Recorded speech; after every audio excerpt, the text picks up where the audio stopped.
أما بعد فأعوذ بالله من الشيطان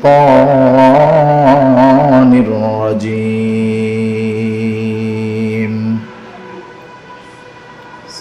بسم الله الرحمن الرحيم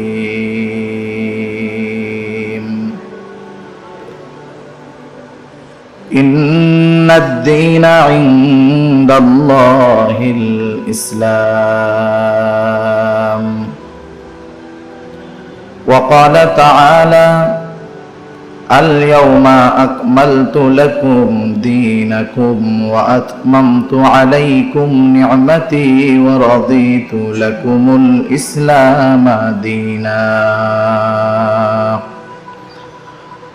وقال رسول الله صلى الله عليه وسلم بني الإسلام على خمس شهادة أن لا إله إلا الله وأن محمد رسول الله وإقام الصلاة وإيتاء الزكاة والحج وصوم رمضان أو كما قال النبي عليه الصلاة والسلام صدق الله العلي العظيم وصدق رسوله النبي الكريم ونحن على ذلك من الشاهدين والشاكرين والحمد لله رب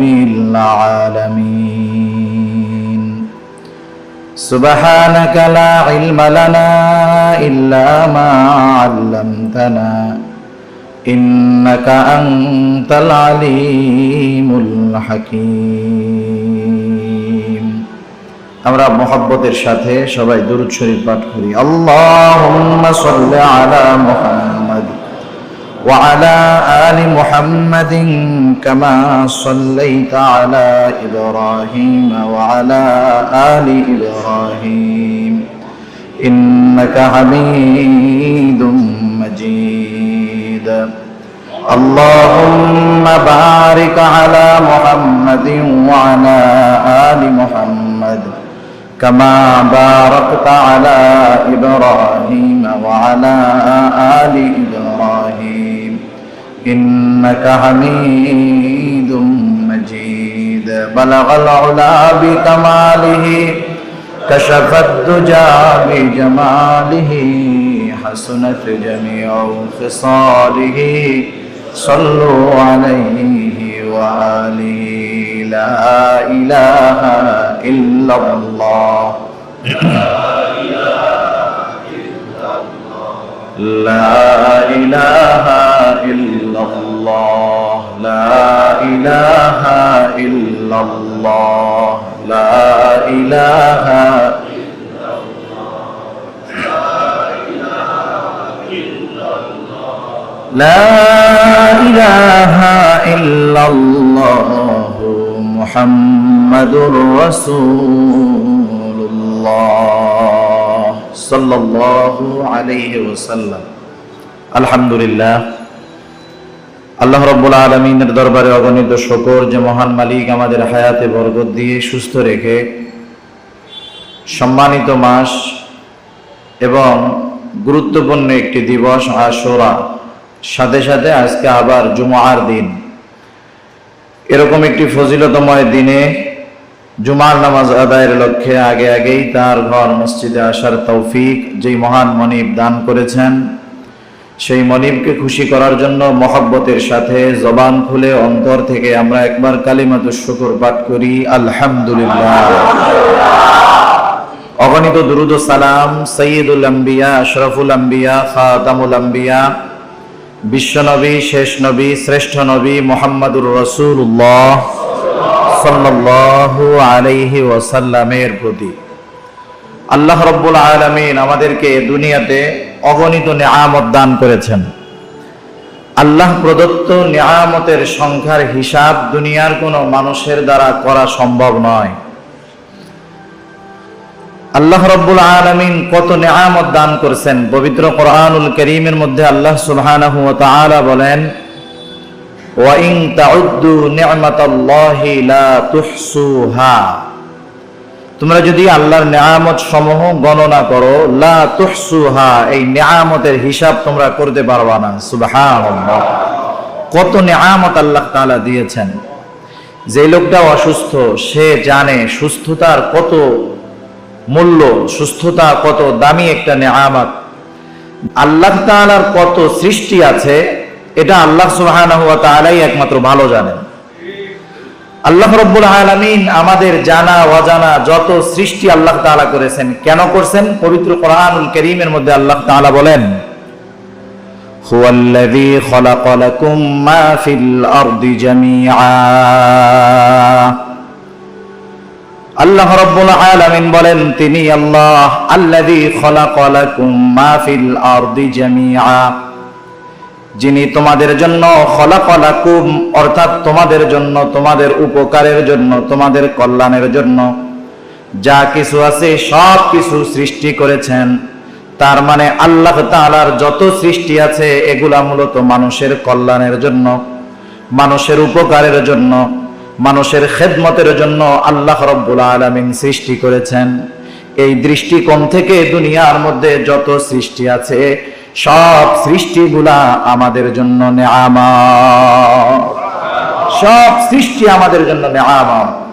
বাহিরে তো নজর দেওয়ার দরকার নাই। আল্লাহ তাআলা বলেন, সানুরিহিম আয়াতিনা ফিল আফাক ওয়া ফি আনফুসিহিম, আমি যদি আমার নজরটাকে চতুর্দিকে ঘোরাই আল্লাহ তাআলার অগণিত নিয়ামত আমাদের চোখের সামনে পড়বে।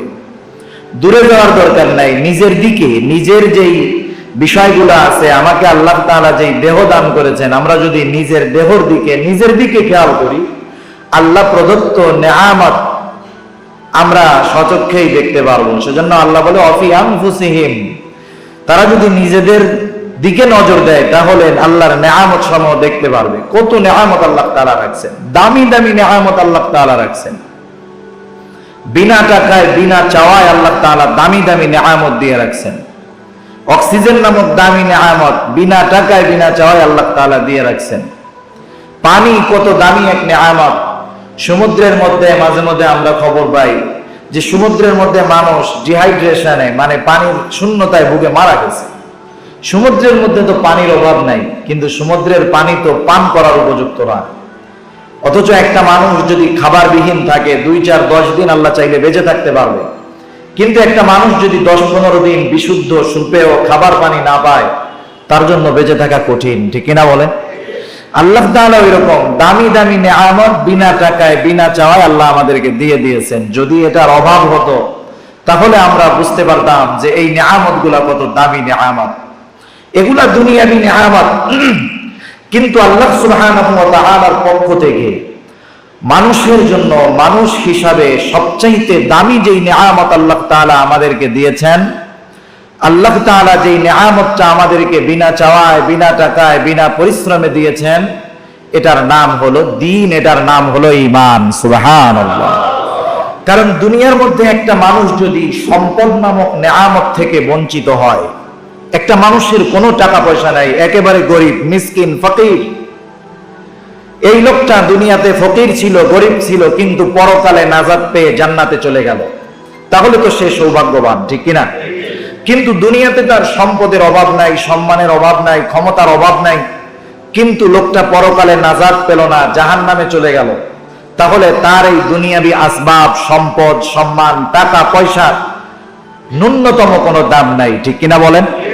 তাহলে পরকালে যদি সফল হতে হয়, পরকালে যদি জান্নাতে যেতে হয়, সফলতার মালা যদি গলায় পড়তে হয়, যেই জিনিসটা লাগবেই সেটার নাম হলো ঈমান। সুবহানাল্লাহ। আমার মনে হয় আমরা যারা অধিকাংশ মানুষ এখানে আছি, অধিকাংশ কি 99% বললে ভুল হবে না মনে হয়, যে আমরা কোনো পরিশ্রম বিহীন আমরা ঈমান। আমার বাপ মা মুমিন, আমিও সেই সূত্রে জন্মসূত্রে মুসলমান হয়ে গিয়েছি। ঈমানের জন্য আমাকে কষ্ট করতে হয় নাই, আমি ঈমানি পরিবেশে বড় হয়ে এই পর্যন্ত আসতে পারছি। এটা আল্লাহ তাআলার পক্ষ থেকে বড় দয়া, বড় ইহসান। ঠিক কিনা বল? সেজন্য নিয়ামত পাওয়ার পরে যে কোনো নিয়ামত, সেটা সম্পদের নিয়ামত হতে পারে, সেটা সুস্থতার নেয়ামত হতে পারে, সেটা দ্বীনের নেয়ামত হতে পারে। যেই নেয়ামতই হোক না কেন, নেয়ামত পাওয়ার পরে যদি সেই নেয়ামতের যথাযথ ব্যবহার করা হয়, তাহলে আল্লাহ রাব্বুল আলামিন ওই নেয়ামতের মধ্যে বরকত দেন।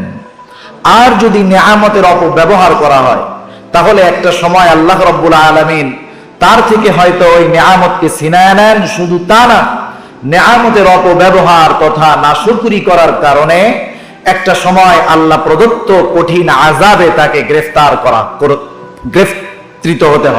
গ্রেফতারকৃত হতে হয় তাকে। পবিত্র কোরআনুল কারীমের মধ্যে আল্লাহ তাআলা বলেন, লা ইন শাকারতুম লা আযীদান্নাকুম ওয়া লা ইন কাফারতুম ইন্না আযাবি লাশাদীদ।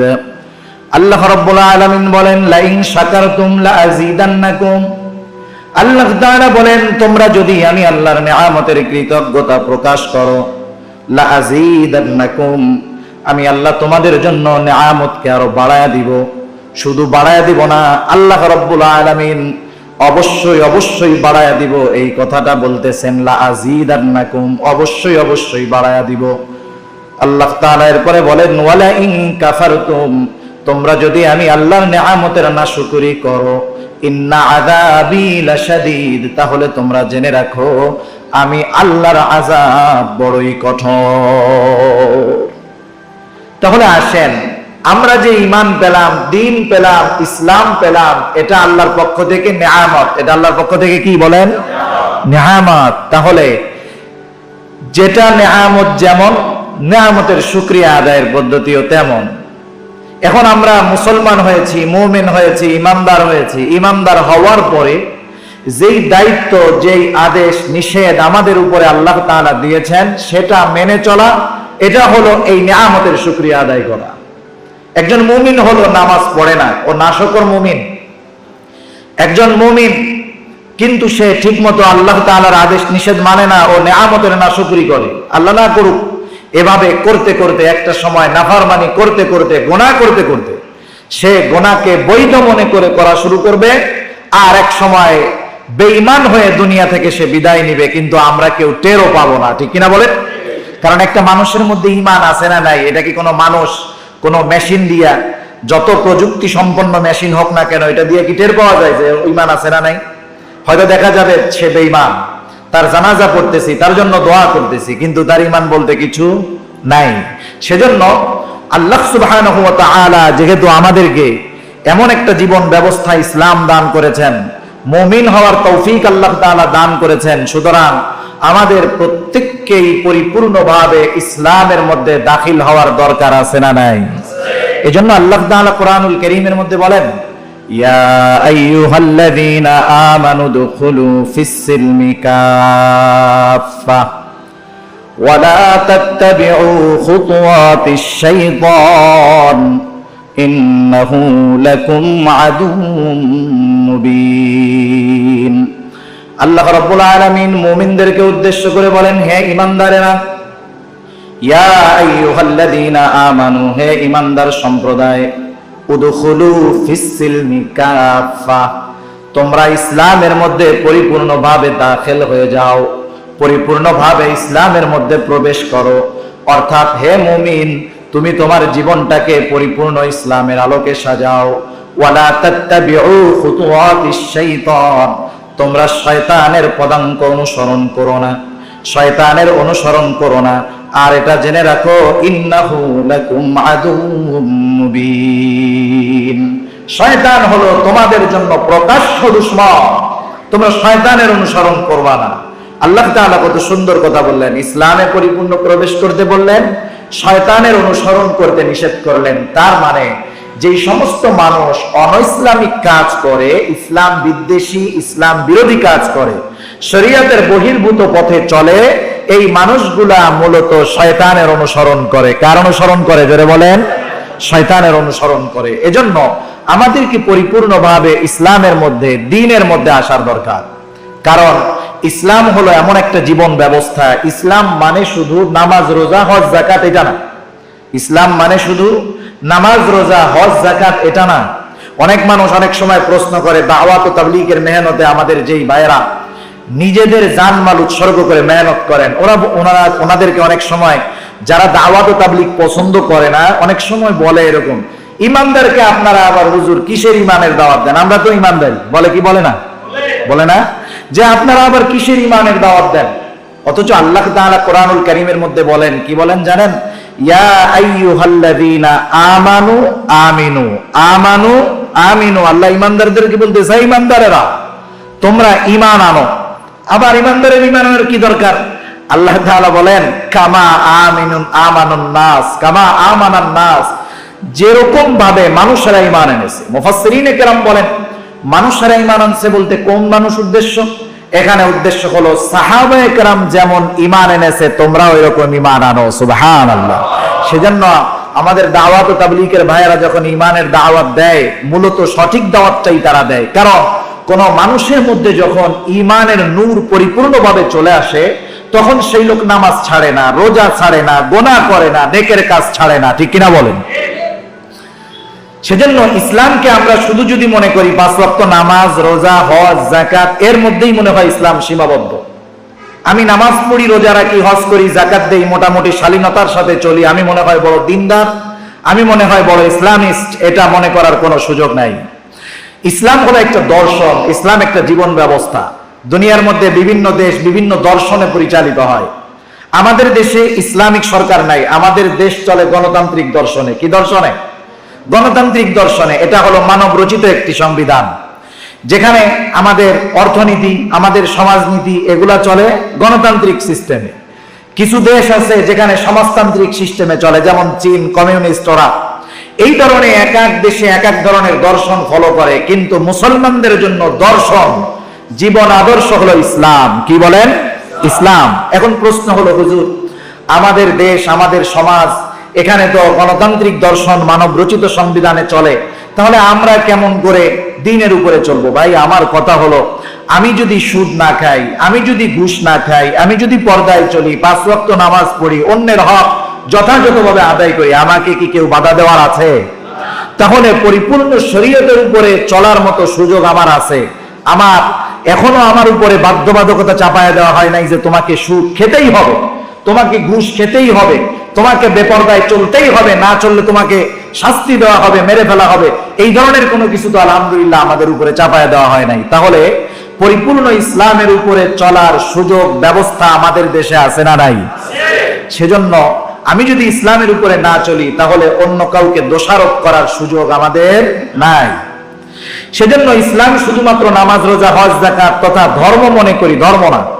ইসলাম হলো পরিপূর্ণ এক জীবন ব্যবস্থা, যেটা আল্লাহ মনোনীত, আল্লাহ তাআলার পছন্দনীয়। সুবহানাল্লাহ বলেন। দুনিয়াতে যত রকমের জীবন ব্যবস্থা আছে সবগুলা অপূর্ণাঙ্গ, কোনটার ভিতরে পূর্ণতা নাই। কিন্তু আল্লাহ রাব্বুল আলামিন আমাদেরকে যে জীবন ব্যবস্থা দিয়েছেন ইসলাম, আমাদের যে দিন, দিন অর্থ জীবন ব্যবস্থা, দিন অর্থ শুধু ধর্ম না, জীবন ব্যবস্থা, এটার নাম হলো ইসলাম। আর আমাদের জীবন ব্যবস্থাটা হলো পরিপূর্ণ এবং পূর্ণাঙ্গ।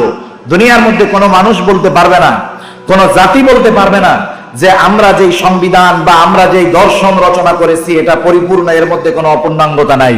কিন্তু আল্লাহ সুবহানাহু ওয়া তাআলা ১৫০০ বছর আগে ইয়াউমুল আরাফা, আরাফার দিন, আল্লাহ রাসূল সাল্লাল্লাহু আলাইহি ওয়াসাল্লামের কাছে ওহী নাজিল করে জানিয়ে দিয়েছেন যে আপনাকে, আপনাদেরকে এমন এক জীবন ব্যবস্থা দিয়ে দেওয়া হয়েছে যেটা পরিপূর্ণ, পূর্ণাঙ্গ। সুবহানাল্লাহ বলেন। আল্লাহ তাআলা বলেন, আল ইয়াউমা আকমালতু লাকুম দীনাকুম ওয়া আতমামতু আলাইকুম নি'মাতি ওয়া রাদিতু লাকুমুল ইসলাম দীনা। আল্লাহ রাব্বুল আলামিন বিদায় হজের দিন রাসূলুল্লাহ সাল্লাল্লাহু আলাইহি ওয়াসাল্লামের কাছে ওহী নাজিল করে জানায়া দেন, আল্লাহ তাআলা বলেন, আল ইয়াউমা আকমালতু লাকুম, আজকের এই দিন আমি তোমাদের জন্য পরিপূর্ণ করে দিলাম। আকমালতু লাকুম, তোমাদের জন্য পরিপূর্ণ করলাম। কি পরিপূর্ণ করলেন আল্লাহ? আল্লাহ বলেন, দীনাকুম, তোমাদের জীবন ব্যবস্থাকে আজকে আমি আল্লাহ তোমাদের জন্য পরিপূর্ণ করে দিলাম। শুধু তাই নয়, আল্লাহ রাব্বুল আলামিন এরপরে আমাদেরকে বোঝাতে চান, যেই মানুষটা পরিপূর্ণ দ্বীনের মধ্যে অন্তর্ভুক্ত হবে সে পরিপূর্ণ নিয়ামতের মালিক হয়ে যাবে। এই দিনটা ইসলাম যে আমাদের জন্য নেয়ামত, এ কথা আমি একটু আগে বলেছি, ওটা আমার কথা নয়, এটা আল্লাহরই কথা। আল্লাহ তাআলা দিন পরিপূর্ণ করার সাথে সাথে আবার ঘোষণা দিয়ে জানায়া দিলেন, ওয়া আতমামতু আলাইকুম নি'মাতি, এবং আমি তোমাদের জন্য আমার নেয়ামত সমূহকেও পরিপূর্ণ করে দিলাম। তাহলে এই দিন হলো আমাদের জন্য পরিপূর্ণ এক নেয়ামত। সুবহানাল্লাহ বলেন না? শুধু তাই নয়, আল্লাহ তাআলা বলেন, ওয়া রাদিতু লাকুমুল ইসলাম দীনা, ইসলামকে তোমাদের জন্য জীবন ব্যবস্থা হিসাবে মনোনীত করে দিলাম। আল্লাহ তাআলা কোরআনুল কারীমের আরো এক জায়গায় বলেন, ইন্নাদ-দীনা ইনদাল্লাহিল ইসলাম, আল্লাহর নিকটে একমাত্র গ্রহণযোগ্য জীবন ব্যবস্থা হলো ইসলাম। সুবহানাল্লাহ, গ্রহণযোগ্য দিন হলো ইসলাম। এখন প্রশ্ন হলো, আসলে দিনটার সীমাবদ্ধতা কতটুকু? দিনের সীমাবদ্ধতা, জীবন ব্যবস্থার সীমাবদ্ধতা কতটুকু? এটা তো অনেক বড়।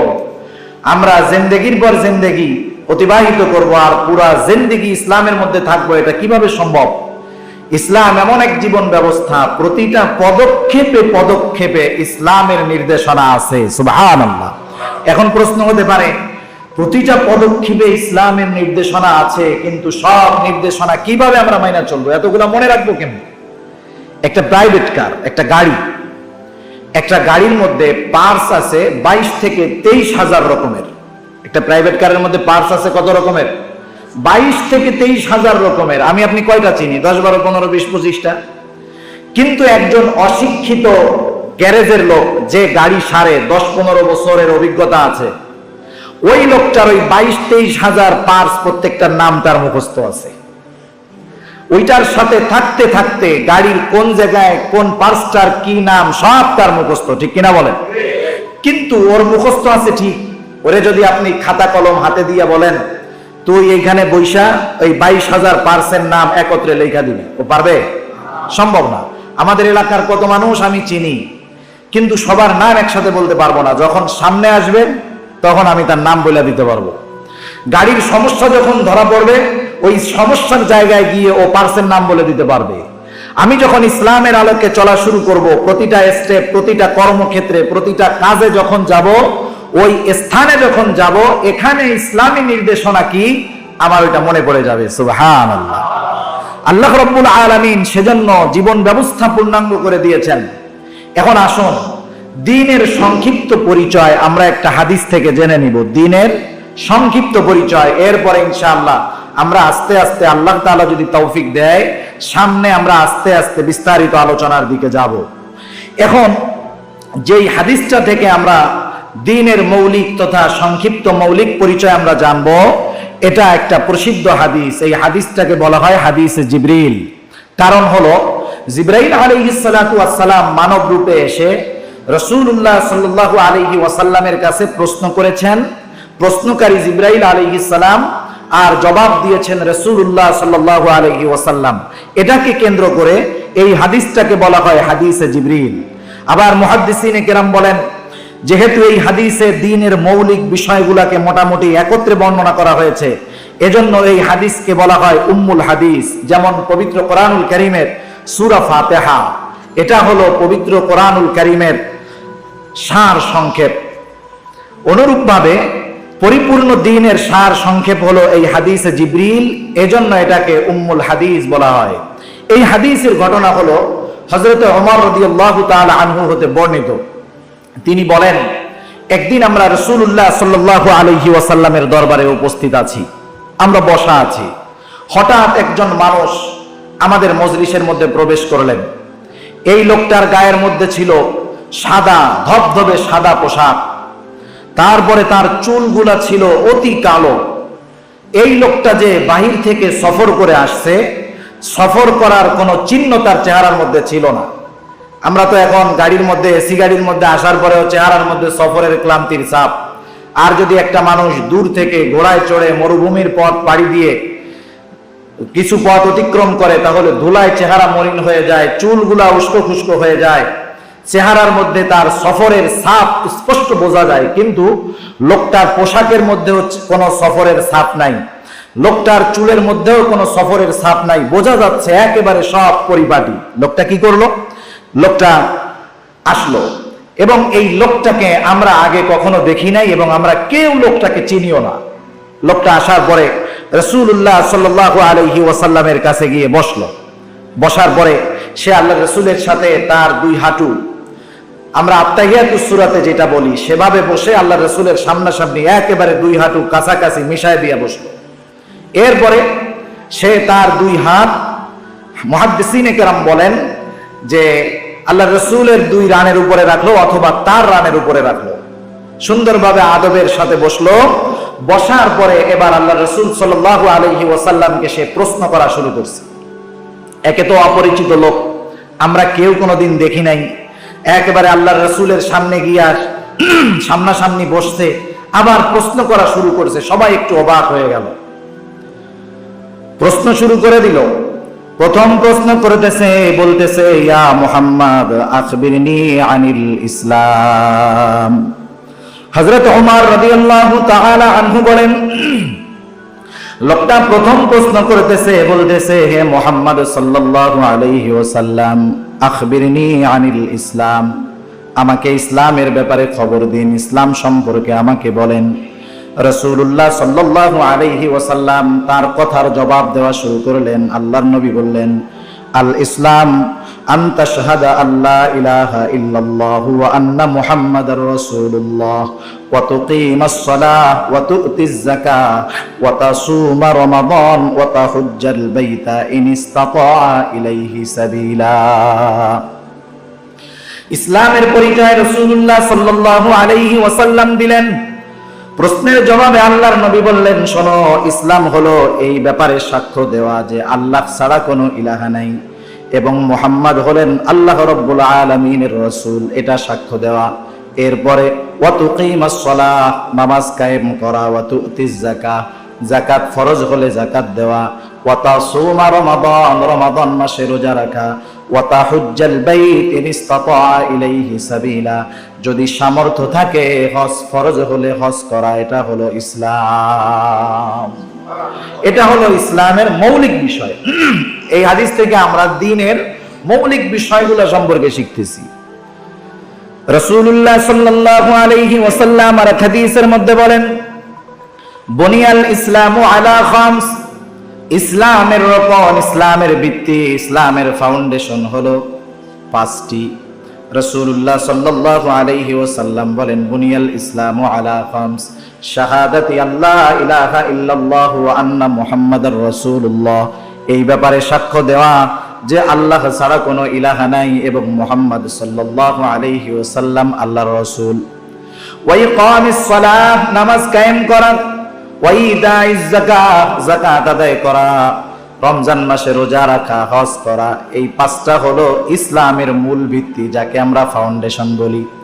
একটা বিল্ডিং যত উপরে উঠাতে চান তত তার ভিত্তিটা মজবুত করার দরকার, ঠিক কিনা বলেন? আপনি আমি যদি ভিত্তিবিহীন বিল্ডিং কে উঠাতে চাই, 2-3 তালা হবে, একটা ভূমিকম্প আসবে সাথে সাথে পড়ে যাবে। ফাউন্ডেশন যদি মজবুত হয়, খুব ভালো হয়, 20 তালার ফাউন্ডেশন দিয়া সুন্দর মতো আপনি 18 তালা উঠায় ফেলছেন, আল্লাহ তাআলা যদি বড় গজব না দেয় তাহলে বিপদ আপদ হবে না, বিল্ডিং এর মধ্যে টেনশন থাকবে। আর যদি ভিত্তিবিহীন বিল্ডিং হয়, মনে করেন এটা ফাউন্ডেশন তো খুব মজবুত, আলহামদুলিল্লাহ পিলারগুলো মোটা আছে, এটা যদি ফাউন্ডেশন বিহীন বিল্ডিং হইতো, আমার আপনার মাথার উপরে আরো 5 তালা আছে, এখানে নামাজে আসলে হুজুরের কেরাতের দিক নজর থাকতো না, টেনশন থাকতো, না জানি আল্লাহ যে বাকারে দেশে ভূমিকম্প হইতেছে, পাপ হচ্ছে, কোন সময় না জানি আল্লাহর গজব পয়রা বিল্ডিং এর তলে চাপা পয়রা মরি। কিন্তু যেহেতু আল্লাহ রাব্বুল আলামিনের রহমত, ফাউন্ডেশন মজবুত, এ ব্যাপারে কোনো টেনশন আমাদের মধ্যে আসে বলেন? আসে না। যদি ভিত্তি না থাকতো এমনিই টেনশন আসতো, হুজুরের বলা লাগতো না। এটা হলো ইসলামের ভিত্তি, এটা হলো ইসলামের সংক্ষিপ্ত পরিচয়। রাসূলুল্লাহ সাল্লাল্লাহু আলাইহি ওয়াসাল্লাম জবাব দেওয়ার পরে এবার প্রশ্নকারী বলতেছে, সাদাকতা, আপনি বাস্তবই বলেছেন, সঠিকই বলেছেন। হযরত ওমর রাদিয়াল্লাহু তাআলা আনহু বলেন, ফাজিবনা লাহু ইয়াসআলুহু ওয়া ইউসাদ্দিকুহু, এই বেটার কাজে আমরা একটু অবাক হয়ে গেলাম, হায় রে, সে নিজে প্রশ্ন করতেছে, আবার আল্লাহর রাসূল উত্তর দেওয়ার পরে সে নিজেই সত্যায়ন করতেছে। একটু অবাক হয়ে গেলাম। এরপরে জিবরাইল আলাইহিস সালাম মানব রূপে দ্বিতীয় প্রশ্ন করলেন, ফাআখবিরনি আনিল ঈমান। আল্লাহর রাসূলকে বলতেছে, আমাকে আপনি ঈমানের সম্পর্কে বলুন, ঈমানটা কি জিনিস? রাসূলুল্লাহ সাল্লাল্লাহু আলাইহি ওয়াসাল্লাম এবার জবাব দিলেন, আন তুমিনা বিল্লাহ ওয়া মালাইকাতিহি ওয়া কুতুবিহি ওয়া রুসুলিহি ওয়াল ইয়াউমিল আখিরি ওয়া তুমিনা বিল কদরি খাইরিহি ওয়া শাররিহি। এই প্রশ্নের জবাব যখন দিলেন আল্লাহর নবী, এইবার ওই প্রশ্নকারী আবার বলতেছে, সাদাকাতা, আপনি সঠিকটাই বলেছেন। ঈমানের পরিচয় রাসূলুল্লাহ সাল্লাল্লাহু আলাইহি ওয়াসাল্লাম কিভাবে দিলেন? এখন তো আমাদের দেশে মক্তব নাই বললে চলে, একটা সময় গ্রামগঞ্জে বিশেষ করে মক্তব ছিল। আমরা যখন ছোটবেলায় মক্তবে গেছি, আলিফ বা পড়তে পারি না ঠিক মতো, কোরআন ঠিক মতো পড়তে পারি না, কিন্তু প্রত্যেকটা মুমিনের সন্তানের কালিমাগুলা অর্থ সহ মুখস্থ ছিল। মুরব্বী যারা আছেন এনারা বুঝবেন, সবাই পারতো এটা। আমরা আমাদের দ্বীনি শিক্ষার ভিত্তি, আদর্শ শিক্ষার ভিত্তি পেয়েছি ওই সমস্ত গ্রামের হুজুর মক্তব থেকে। মক্তব ছুটি হওয়ার আগে কোরআন পড়ুক, কায়দা পড়ুক, আর আমপারা সিপারা যাই পড়ুক, সবাই একসাথে পয়সা মিছিলের সাথে সাথে পড়ানো হইতো। তখন বুঝি নাই কি পড়তেছি, কিন্তু তখন যেটা পড়েছি ওটাই ছিল জীবনের সবচাইতে বড় সম্পদ, ঠিক কিনা বলেন? আমাদেরকে পড়ানো হতো, আমরা মিছিলের সাথে সাথে পড়তাম। ওস্তাদ পড়াইতেন, বলতেন, আমানতু বিল্লাহি ওয়া মালাইকাতিহি ওয়া কুতুবিহি ওয়া রুসুলিহি ওয়াল ইয়াউমিল আখিরি ওয়াল কদরি খাইরিহি ওয়া শাররিহি মিনাল্লাহি তাআলা ওয়াল বাসি বাদাল মাউত। এটাকে তৎকালীন সময়ের ভাষায় বলা হতো সপ্ত ঈমান। 7টি বিষয়ের কথা এখানে আছে, কিন্তু হাদিসের মধ্যে আছে 6টা বিষয়ের কথা। যদিও 6টা বিষয়ের, কিন্তু একটা বিষয়কে দুইটাকে টু ইন ওয়ান আছে, একটার মধ্যে 2টা বিষয়ই আছে। যেমন মৃত্যুর পরে পুনরায় জীবিত হতে হবে এবং পরকালের উপরে ঈমান আনলাম, একথা বলার দ্বারা ওই 2টা বিষয় এক, পরকাল এবং মৃত্যু পরবর্তী যে পুনরুজ্জীবিত হতে হবে কিয়ামতের ময়দানে, এই 2টা বিষয় এক এই হাদিসের মধ্যে। সেজন্য হাদিসের আলোকে ঈমানের ভিত্তি হলো 6টি। ঈমানের ভিত্তি কয়টি? জোরে বলেন, কয়টি? 6টি। বাংলাদেশের অনেক জায়গায় মাশাআল্লাহ গেছি, যাই জিজ্ঞেস করি, বলেন তো ঈমানের ভিত্তি কয়টি? লাভ দিয়ে জোরে কয় হুজুর 5টা। কয়টা? বলে 5টা। উনি বলতেছে ইসলামের ভিত্তি, তার মানে উনি ইসলামের ভিত্তি আর ঈমানের ভিত্তির মধ্যে পার্থক্য করতে পারে নাই, কিন্তু 40-50 বছর ধরে নামাজ পড়ে। চিন্তা করছেন কি অবস্থা? যেই বিষয়টা আমার ইবাদত গুলাকে গ্রান্ট করবে সেই বিষয়টাই আমার ঠিক নাই। আল্লাহ রাসূল জবাব দিলেন, ঈমান হলো আন তুমিনা বিল্লাহ, আল্লাহর উপরে ঈমান আনা, ওয়া মালাইকাতিহি, ফেরেশতাগণের উপরে ঈমান আনা, ওয়া কুতুবিহি, আল্লাহ প্রদত্ত কিতাব সমূহের উপরে ঈমান আনা, ওয়া রুসুলিহি, আল্লাহর প্রেরিত রাসূলগণের উপরে ঈমান আনা, ওয়াল ইয়াউমিল আখিরি, কিয়ামতের তথা পরকালের উপরে ঈমান আনা, ওয়া তুমিনা বিল কদরি খাইরিহি ওয়া শাররিহি, এই বিষয়ের উপরে ঈমান আনা যে তাকদীরের ভালো মন্দ সব আল্লাহর তরফ থেকেই হয়। এই বিষয়গুলো হলো ঈমানের ফাউন্ডেশন, ঈমানের ভিত্তি। এর আগে আমরা জানছি ইসলামের ভিত্তি। প্রশ্নের জবাব আল্লাহর রাসূল দেওয়ার পরে প্রশ্নকারী বলতেছেন, সাদাকাতা, আপনি সত্যই বলেছেন, বাস্তব বলেছেন। এরপরের প্রশ্নকারী বলতেছে, ফাআখবিরনি আনিল ইহসান। ইহসান কি জিনিস? ইহসান সম্পর্কে আমাকে একটু বলেন না। আমরা মনে করি যে আমি একজনরে না পিটাইয়া, অপরাধ করছে পিটাই নাই, এটা আমি বড় ইহসান করে ফেলছি। আমি একজনকে একটু খাওয়াইছি, খুব ইহসান করে ফেলছি। একজনের সাথে ভালো আচরণ করেছি, আমি মনে হয় খুব ইহসান করে ফেলছি। ওগুলোও ইহসান, ঠিক আছে। আমি কাজের লোকের কাজের ভারটা কমায় দিয়েছি, বাসার যে গৃহকর্ত্রী আছে তার কাজ কমায় দিয়েছি, ইহসান করেছি, এটা ইহসানের একটা প্রকার। কিন্তু ইহসানের মূল বিষয়টা কি? আলা তবকার ইহসান কোনটা? ইহসানের মৌলিক কি? আল্লাহর রাসূল সাল্লাল্লাহু আলাইহি ওয়াসাল্লাম বলেন, ইহসান হলো আন তা'বুদাল্লাহা কাআন্নাকা তারাহ ফাইন লাম তাকুন তারাহু ফাইন্নাহু ইয়ারাক। ইহসানের মৌলিক বিষয়টা হলো, ইহসান হলো আন তা'বুদাল্লাহা কাআন্নাকা তারাহ, তুমি এমন ভাবে ইবাদত করবা কেমন জানি তুমি আল্লাহ তাআলাকে দেখতেছো।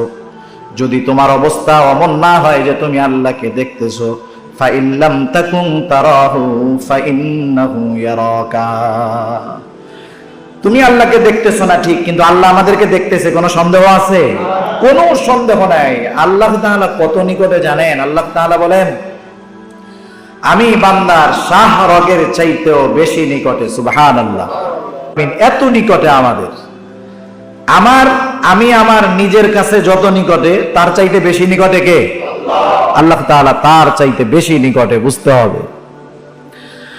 সেজন্য ইবাদত হবে আল্লাহ তাআলাকে দেখানোর জন্য, আল্লাহর সন্তুষ্টির জন্য। আমি যখন কোনো কাজ করব, আমারে যদি আমার স্যার বস কোনো কাজ দেয়, আর কাজ দেওয়ার পরে বসের থাকা লাগবে না, ওই রুমে যদি সুন্দর একটা সিসি ক্যামেরা থাকে, বস তার রুমে বসে দেখতেছে যে আমি আমার কর্মচারীকে কাজটা দিলাম কেমন করতেছে, আমিও জানি যে বসের সিসি ক্যামেরা একবারে আমার টেবিলের উপরে লাগানো আছে, বলেন তো কাজটা সুন্দর হবে না মন্দ হবে?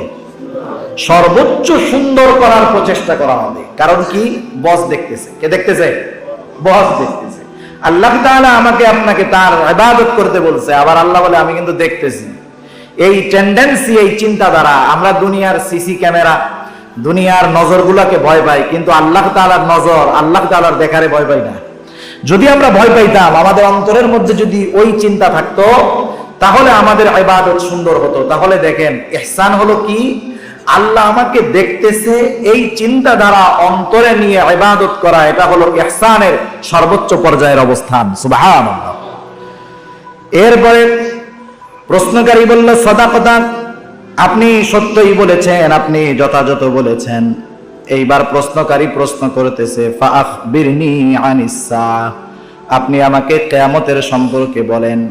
এবার রাসূলুল্লাহ সাল্লাল্লাহু আলাইহি ওয়াসাল্লাম জবাব দিলেন, মাল মাসউলু আনহা বিআলামা মিনাস সাইল, কিয়ামতের ব্যাপারে প্রশ্নকারীর চাইতে যাকে জিজ্ঞাসা করা হয়েছে সে বেশি জানে না। কিয়ামতের ব্যাপারটা তুমি যেমন জানো, আমিও তেমন জানি। কারণ কিয়ামতের ইলম, কিয়ামতের খবর আমাদের কাছে নাই, আমার কাছে নাই। এর খবর কার কাছে? আল্লাহ তাআলা বলেন, ইন্নাল্লাহা ইনদাহু ইলমুস সাআহ ওয়া ইউনাজ্জিলুল গায়থ ওয়া ইয়ালামু মা ফিল আরহাম ওয়া মা তাদরি নাফসুম মাযা তাকসিবু গাদা ওয়া মা তাদরি নাফসুম বিআই আরদিন তামুত। এই কয়েকটা বিষয়ের খবর দুনিয়ার কোনো মানুষের কাছে নাই। আল্লাহ তাআলা বলেন, ইন্নাল্লাহা ইনদাহু ইলমুস সাআহ, কিয়ামত কখন হবে এর জ্ঞানের খবর একমাত্র আছে আল্লাহ তাআলার কাছে। কিয়ামতের সুনির্দিষ্ট সময় দুনিয়ার কেউ বলতে পারে না। নবী রাসূলদেরকেও আল্লাহ তাআলা ওই নির্ধারিত সময়টা জানান নাই। এবার প্রশ্নকারী বলতেছে, ফাআখবিরনি আন আমারাতিহা, কিয়ামতের নির্দিষ্ট সময় আপনি জানেন না, ঠিক আছে, এটা আমিও জানি না, কিন্তু আপনি আমাকে ওই ব্যাপারে বলেন যে কিয়ামত সংগঠিত হওয়ার কিছু আলামত আপনি আমাকে একটু বলেন। এবার রাসূলুল্লাহ সাল্লাল্লাহু আলাইহি ওয়াসাল্লাম কয়েকটা আলামতের কথা বললেন। এক নম্বরে নবী আমার বলেন, আনতালিদাল আমাতু রাব্বাতাহা। এক নম্বর আলামত আল্লাহ রাসূল এখানে বলেছেন যে দাসী তার মনিবকে জন্ম দিবে। দাসী তার মনিবকে কি করবে? জন্ম দিবে। তার মানে নিজের পেটে নিজের মনিবকে সে গর্ভধারণ করবে, জন্ম দিবে। এই হাদিসের ব্যাখ্যা মুফাসসিরিন কেরাম অনেক করেন। আফসোস, এই হাদিসের ব্যাখ্যার আলোকে আমাদের সমাজের কিছু মানুষও এর মধ্যে অন্তর্ভুক্ত হয়ে যায়। কারণ আমাদের সমাজে কিছু মানুষ আছে মার সাথে দাসীর মতো ব্যবহার করে, আছে না নাই? মার সাথে খারাপ আচরণ করে, তাদের হক আদায় করে না, খারাপ আচরণ করে, খাবার দেয় না, ঘরের মধ্যে মাকে কর্মচারীর মতো কাটায়, স্ত্রীকে রানীর মতো রাখে, আছে না নাই? এগুলা কিয়ামতের আলামত। কিসের আলামত? কিয়ামতের আলামত। এই ধরনের অপকর্ম জানি আমাদের দ্বারা না হয়, আল্লাহ হেফাজত করুক, সবাই বলি আমিন। এরপরে নবী আমার বলেন, কিয়ামতের আরো একটি আলামত হলো তুমি দেখতে পাবা, ওয়া আনতারাল হুফাতাল উরাতাল আলাতা রিআআশ শাই ইয়াতাতাওয়ানুনা ফিল বুনিয়ান। তুমি দেখতে পাবা এমন কিছু মানুষ যাদের পায়ের মধ্যে জুতা নাই, গায়ের মধ্যে পোশাক নাই, মাথাটা উস্কো খুস্কো, এরা বিশাল বড় বড় বিল্ডিং এর মালিক হয়ে গেছে। এই ধরনের রাখালেরা বিশাল বড় বড় বিল্ডিং এর মালিক হয়ে গেছে। শুধু তাই নয়, এই বড় বড় বিল্ডিং এর মালিক হওয়ার পর একে অপরের সাথে অহংকার করে আর বলতে থাকে, দেখ আমি কত টাকার মালিক হয়ে গেলাম। আছে না এরকম সমাজে? মনে রাখবেন, গরিব মানুষ ধনী হওয়া কিয়ামতের আলামত না। গরিব মানুষ ধনী হওয়া কিয়ামতের আলামত না। কারণ আল্লাহ তাআলা যাকে চান ধনী বানান, যাকে চান ফকির বানান। আল্লাহ তাআলা বলেন, কুলিল্লাহুম্মা মালিকাল মুলকি তু'তিল মুলকা মান তাশা ওয়া তানজিউল মুলকা মিম্মান তাশা ওয়া তু'ইজ্জু মান তাশা ওয়া তুযিল্লু মান তাশা বিয়াদিকাল খায়র। নদীর এপার ভাঙে ওপার গড়ে, এই তো নদীর খেলা। সকাল বেলার ধনী রে তুই, ফকির সন্ধ্যা বেলা। আল্লাহ তাআলা বলেন, সমস্ত ক্ষমতার মালিক আল্লাহ তাআলা।